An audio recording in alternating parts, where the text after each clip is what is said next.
The Lost Voyage. A deadly pandemic is only beginning. Part 1. The Ship of Dreams. In the port of Barcelona there was a true celebration. The sun slowly rose above the sea, illuminating the enormous silhouette of the liner Aurora. Its white side shone so brightly that it seemed that this was not a ship, but a huge palace that had surfaced from the depths of the sea to amaze the world. A crowd had gathered on the pier. Some came to see off their friends, others simply to admire this marvel of human engineering. People took photographs against the backdrop of the giant, waved to passengers climbing the gangway with their suitcases. In the air one could feel excitement mixed with admiration. A cruise on the Aurora was considered an event thousands dreamed about. The ship was like a miniature city. 30 decks, dozens of restaurants and bars, several swimming pools, theaters, cinemas, even a small park with live trees under a transparent dome. Here there was everything a person might need to live for months without feeling the absence of land. Passengers. Among those boarding were people from different countries and continents.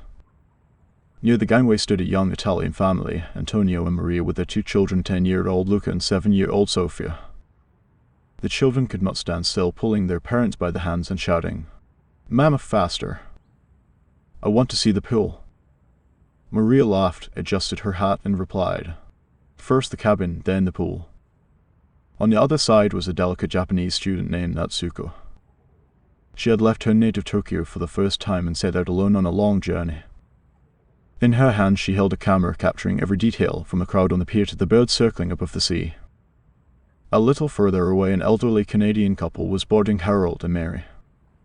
They held hands, carefully climbed the steps and smiled at each other. For them this journey was a celebration, 50 years of life together. "We have lived half a century, now we can give ourselves a little eternity," Mary whispered softly to her husband. And nearby there thronged groups of tourists, couples in love, groups of friends. Each had their own reason for boarding the ship, but all were united by one thing, in the desire to escape everyday life and feel freedom. The captain. On the upper bridge stood Adrian Morneau, captain of the Aurora. He was already past 60. His grey hair and beard gave him the look of an old sailor who had seen many storms. But in his eyes there was the strength and calm of a man accustomed to holding the course even when panic surrounded him. He had loved the sea since childhood, for he was born in a small Spanish fishing village. His father had been a sailor and perished in a storm when Adrian was only 10. Since then the boy had dreamed of conquering the ocean and commanding ships. Now, standing on the bridge of the Aurora, he felt the familiar thrill. Every departure was for him like a new chapter of life. He looked down at the people laughing and waving their hands and thought, "They seek adventure and happiness. My task is to give them peace and safety." Departure. The orchestra on deck played a solemn march. From the ship's funnels rose a thin white cloud. Slowly, like a giant whale, the Aurora pushed away from the pier. "Farewell, Barcelona!" Someone in the crowd shouted. Children waved to the city, adults took photos, lovers embraced. When the ship sailed into the open sea, everyone on deck felt a strange relief. Behind were the noise, dust, and worries of the land. Ahead lay only the sea, the sun, and dreams. The atmosphere of the first hours. Evening fell quickly. Lights lit up on the decks, crystal chandeliers shone in the restaurants. People dined, laughed, made acquaintances at neighboring tables. In the bar, pianists played. In the theater hall, a performance was underway. On the upper deck, Harold and Mary sat side by side, looking at the stars and drinking champagne. Antonio and Maria barely managed to keep track of their children, who constantly ran off to the other side of the deck. Natsuko took hundreds of photos and posted them on social media, writing, "I am sailing on the ship of dreams. This is the beginning of my freedom." And Captain Morneau, as always, went out onto the deck near midnight. He looked at the starry sky and listened to the whisper of the ocean. Somewhere deep in his heart he felt this journey would be special. But even he could not foresee how much. Part 2. Celebration in the ocean. The first days of the journey felt like an endless carnival. The ship, having just left the shores of Spain, plunged its passengers into a world of entertainment, light, and music. Life on board. On the upper decks, laughter and dancing filled the air. The pools were crowded during the day, and in the evenings they turned into stages for performances. Acrobats dove into the water from illuminated towers, musicians played jazz and Latin melodies. The air was scented with cocktails and grilled seafood. In the main restaurant, dishes from all over the world were served. Italian seafood pasta, Japanese sushi, Argentine steaks, everything was prepared so masterfully that even the most demanding gourmets were left speechless. "This is better than in Rome," Antonio exclaimed, tasting the carbonara. "Because we are free," Maria replied. "In Rome there's always rush. But here it feels as if time has stopped." In the theater, they staged a musical. Under the open sky, classic old films were shown. Some visited the casino, others the spa or the gym. The ship lived its own life, as if separated from the rest of the world. New acquaintances. Natsuko, a Japanese student, met a young Argentine cook Matteo on the very first evening. He worked in the kitchen, but in his free time he came out on deck and played the guitar. "You play wonderfully," she said in English with a slight accent. "And you listen as if every note is a world of its own for you," he replied. From that evening on, Natsuko almost always found a reason to pass by when he was sitting with his guitar. And although they spoke different languages, music became a bridge between them. Meanwhile, Harold and Mary became a kind of grandparents to many passengers. They loved to sit at the bar with a glass of wine and tell the young people stories from their lives, about traveling through Canada, about the hardships they had overcome together. The younger passengers listened with curiosity, for in their words there was so much warmth and wisdom. Small conflicts. But even in paradise, small quarrels could not be avoided. In the pool, two children argued over an inflatable ball and started a fight. Their parents joined in the argument as well, each insisting the other was to blame. In another case, two middle-aged ladies nearly came to blows over a seat by the window in the restaurant. The waiters barely managed to separate them. Sometimes quarrels arose in the elevator lines, some demanded priority, others complained about noisy neighbors in the cabins. Captain Morno observed it all with cold composure. He knew, where there are many people, there will always be disputes. But for now, these were only sparks against the backdrop of a great celebration. The atmosphere of unity. At the same time, there was something unifying about the ship. In the evening, when they held their night under the stars on deck, hundreds of people lay on deck chairs, looking up and listening to the astronomer pointing out constellations. "Look, Sophia, that's the Big Dipper." Luca pointed out to his sister. "Then there? Is that a bear too?" The girl asked. "No, that is Ryan. He has a belt," the boy explained patiently. Children laughed, adults took pictures against the starry sky. And in those moments, everyone felt the ocean was not an enemy but an ally. It embraced them with endless waves, giving them a sense of freedom. The captain's thoughts. That evening, Captain Morno wrote in his journal, "The people are happy. They have forgotten the worries of the world and feel immortal. But the ocean knows no holidays. It remains silent and waits. And I feel it is preparing a trial for us." Potpourri. Troubling news. About a week had passed since the beginning of the voyage. Aurora had already visited several Mediterranean ports: Rome, Athens, the island of Crete. Passengers went ashore, strolled through narrow streets, bought souvenirs, and took photos against the backdrop of ancient ruins. It seemed the journey was only gaining momentum. But one morning, as the ship was heading toward Egypt, an official announcement echoed from the loudspeakers. The voice of the captain as second officer was steady, yet carried a note of tension. "Dear passengers, we ask you to gather in the main hall for an important announcement." The first announcement. Hundreds of people gathered in the vast hall. The chatter gradually subsided as Captain Morno stepped onto the stage. He appeared calm, but his grey brows were furrowed. "Ladies and gentlemen," he began, "I must share news that has come from our partners in the ports. A new virus outbreak has been recorded in the world. Its spread is rapid, and some countries are already closing their borders." A murmur rippled through the hall. Someone shouted in protest. "So we won't be able to go ashore?" The captain raised his hand, calling for silence. "For now, most ports are still accepting ships. We continue on our route. But you must be prepared, the situation changes every day. Passengers began whispering to one another. Some nervously scrolled through the news on their phones, others asked their neighbors if it was dangerous. The passengers' reactions. Antonio and Maria, traveling with their children, tried not to worry. This is just a temporary measure, Antonio told his wife. We'll all be back home soon anyway. Maria nodded, but her eyes betrayed her unease. She thought of her elderly parents in Naples.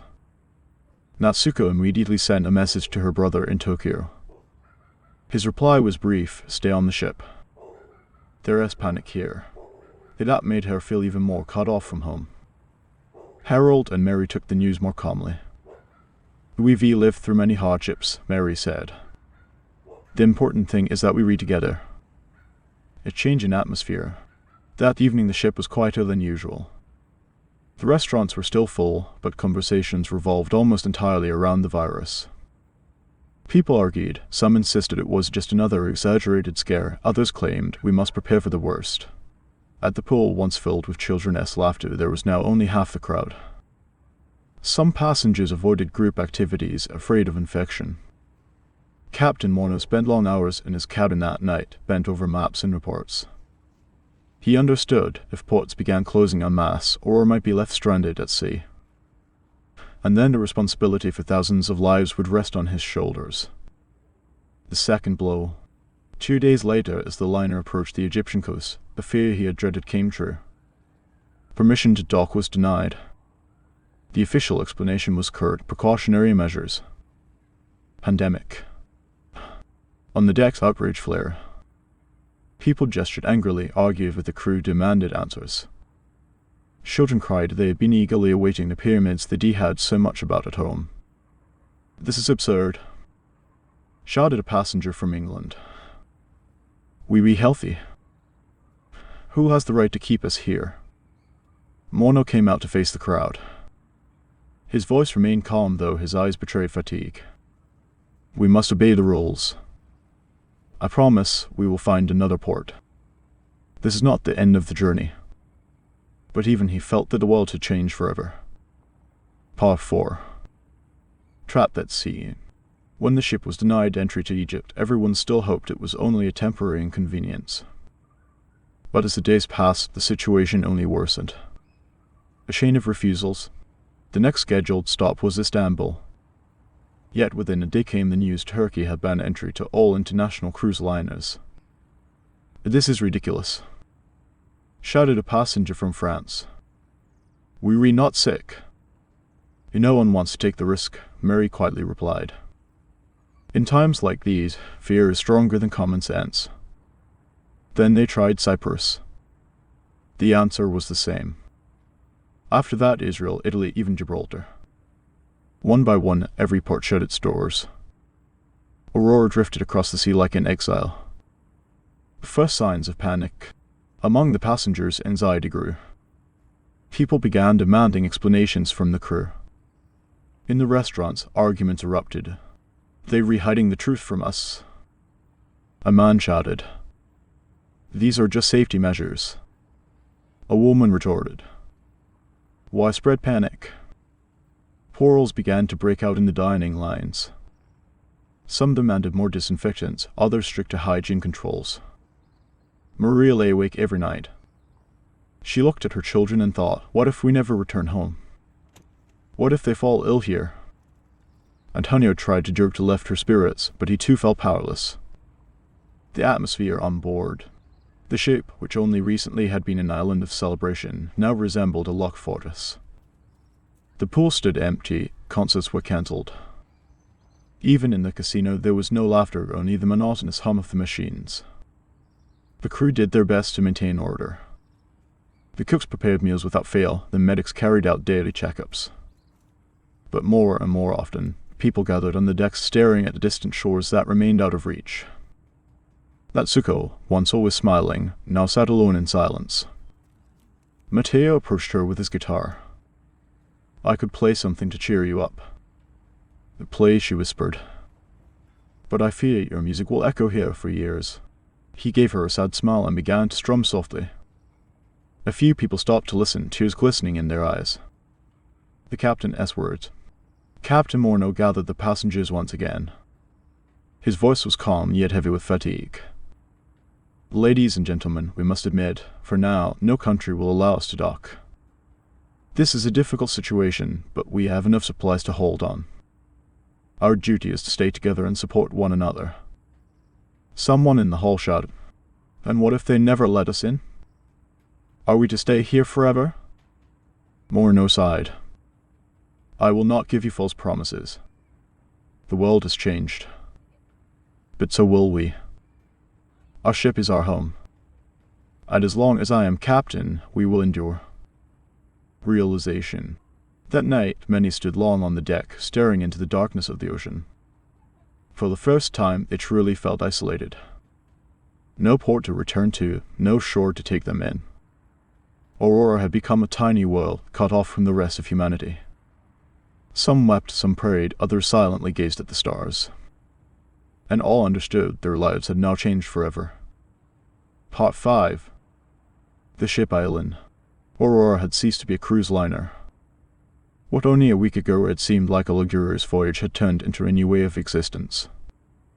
Passengers and crew alike understood they were not merely traveling, they were living here amid the waves with no guarantee of return. Organizing a new life, the first assembly took place in the ballroom.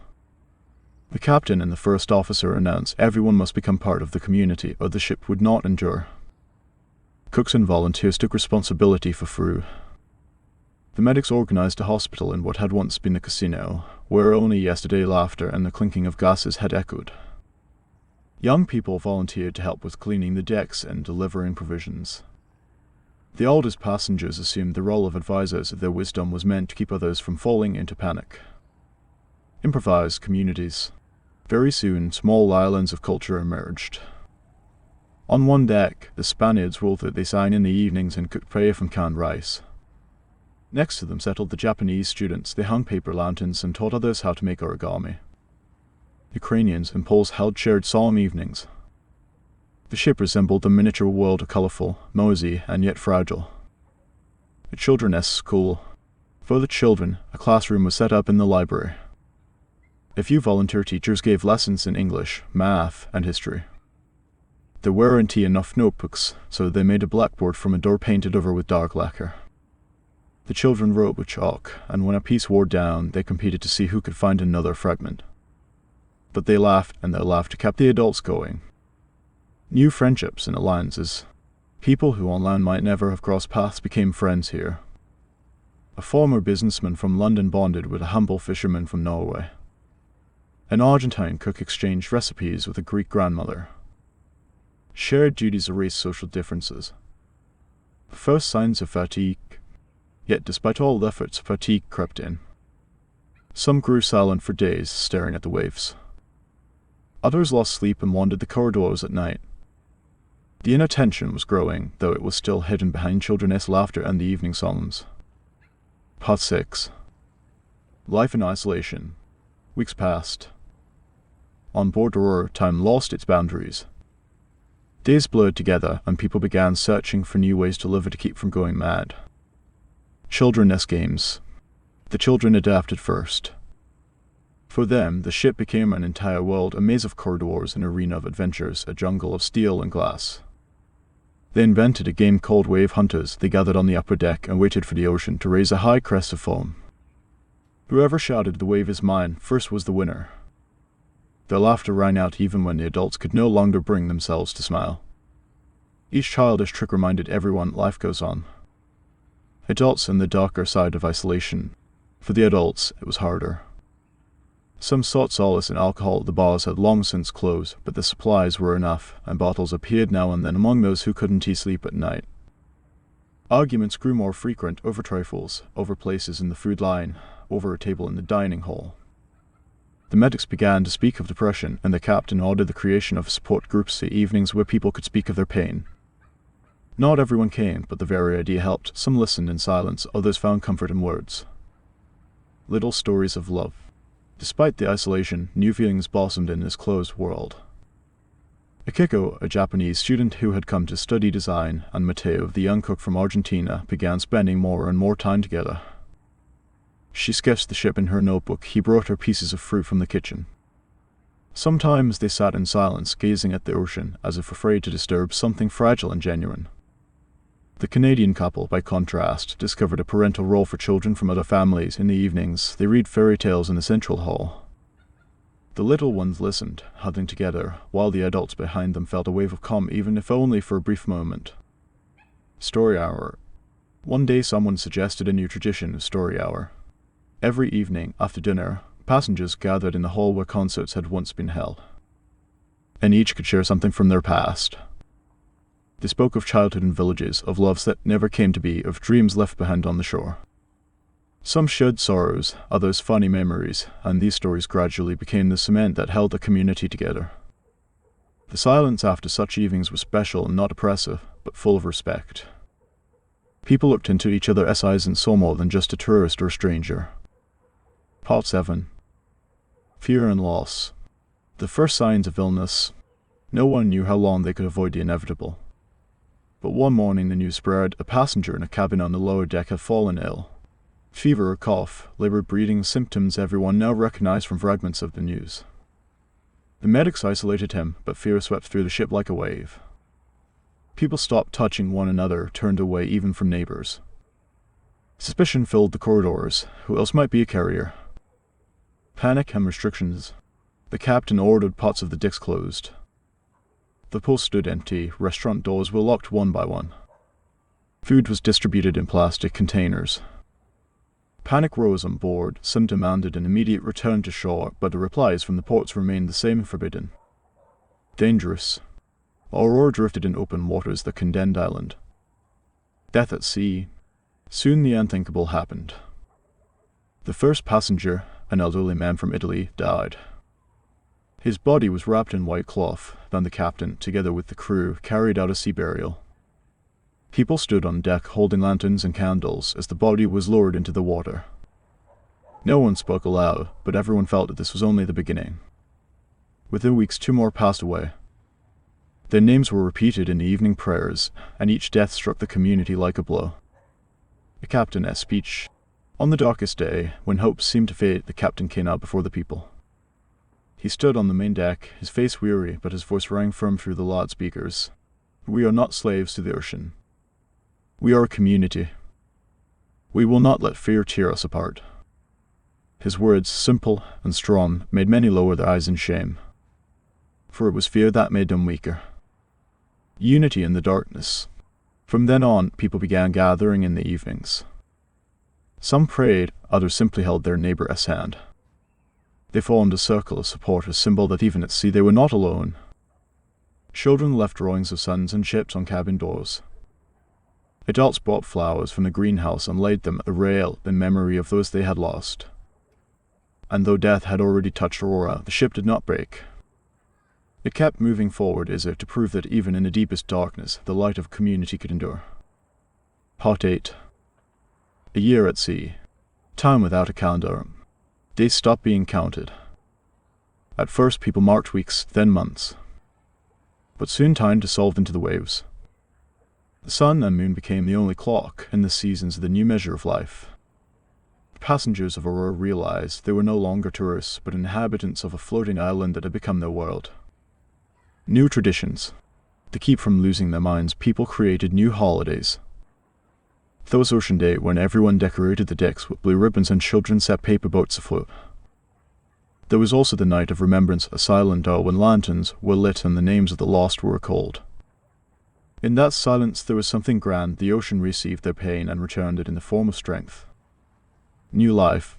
Life aboard the ship did not only take, it also gave. Several children were born. Their cries echoed above the waves as a sign that even in isolation, life endured. The babies became symbols of the future, little citizens of Aurora. People shared the care. Some stitched tiny clothes from scraps of fabric, others kept watch in the nursery, set up in the formal library. New Year in the middle of the ocean. The New Year's celebration was unlike any other. When the clocks on board struck midnight, the whole ship erupted in voices. People sang, embraced, and lit fireworks the crew had saved for a rainy day. That night, gazing into the dark sea, they felt, though the world beyond the horizon was changing and suffering, here, among the waves, they still remained together. Interchanges. After a year, Aurora had transformed its passengers. They were no longer scattered tourists longing for quick adventures. They had become a community, a single society where each person played a role: doctor, teacher, cook, storyteller, caretaker. Instead of passports, they now held a new identity: we are the people of the ship. And within that lay something greater than survival. It was the birth of a new society, small but resilient. Part 9. A glimpse of the shore. Voices from the radio. The only window into the greater world was the radio. Each week, the technicians tried to catch fragments of broadcasts. Sometimes they heard scattered words: quarantine, new strains, millions infected, then only silence and static. Every transmission sounded like an echo from another reality, distant and yet frighteningly close. People aboard Aurora listened in silence. Some wept, realizing there was no longer a shore to return to. Invisible coasts. From time to time the liner approached the continents. At moments they could glimpse the outlines of mountains, the faint line of a coast, the glow of cities in the dark. But no port ever opened its gates. Patrol boats, loudspeakers, signals turn away. No contact allowed. These were phantom shores, so near yet unreachable. Reflections and doubts. In the silence after such refusals, conversation stirred across the ship. Was there any point in returning at all? What meaning was there in stepping again onto land that had become one vast quarantine zone? Some argued our families are there. We must take the risk. Others replied, we have already built a new home here. On land, only death awaits. A divided community. Gradually 2 groups emerged. One longed to return, even at the cost of danger. The other saw in Aurora their new homeland. The disputes never broke into fights, but the tension was felt everywhere. The captain tried to calm both sides, repeating, we do not yet know what is best. Time will tell. The philosophical horizon. In the evenings, gazing at the lights of the shore, people asked themselves, perhaps we no longer belong to the land at all. The ship had become for them both home and prison, a new world afloat. And with every passing day at sea, they were more certain their lives would never be the same again. Part 10. Conclusion. A new humanity. A symbol in the open sea, Aurora had long ceased to be just a liner. It had turned into an island adrift among the waves, a small model of humanity. Its once bright white decks, once shining as a sign of luxury, were now weathered by winds, but in their fading lay a new kind of beauty, the beauty of endurance. When fragments of news began to mention Aurora on the radio, the world called it a ghost ship. But for those who lived aboard, it was a symbol, proof that people could survive together even in the darkest times. The strength of community. They were no longer passengers and crew. All had become citizens of Aurora. They worked side by side, shared their last supplies, raised their children together. The ship had taught them the greatest lesson: survival does not belong to the strongest, but to those who can reach out a hand to one another. New traditions. Each year they held a day of remembrance, honoring those they had lost. Children were born and given names tied to the sea, marina, ocean, Aurora. On New Year's Eve, they released lanterns into the sky, tiny lights of hope in the boundless darkness of the ocean. The captain and the steerers. On quiet nights, the captain would step out onto the deck and gaze upward. The stars reminded him that even in the infinite, there were guides to follow. Sometimes he spoke aloud. We are only a ship in the sea. But this is how new worlds begin. A new humanity. Perhaps someday they would return to land. Or perhaps they would remain forever at sea, drifting as a reminder to the world that humankind can change. For Aurora had become more than a ship. It had become the cradle of a new humanity, one born not from the ruins of cities, but from the strength of hearts beating in unison.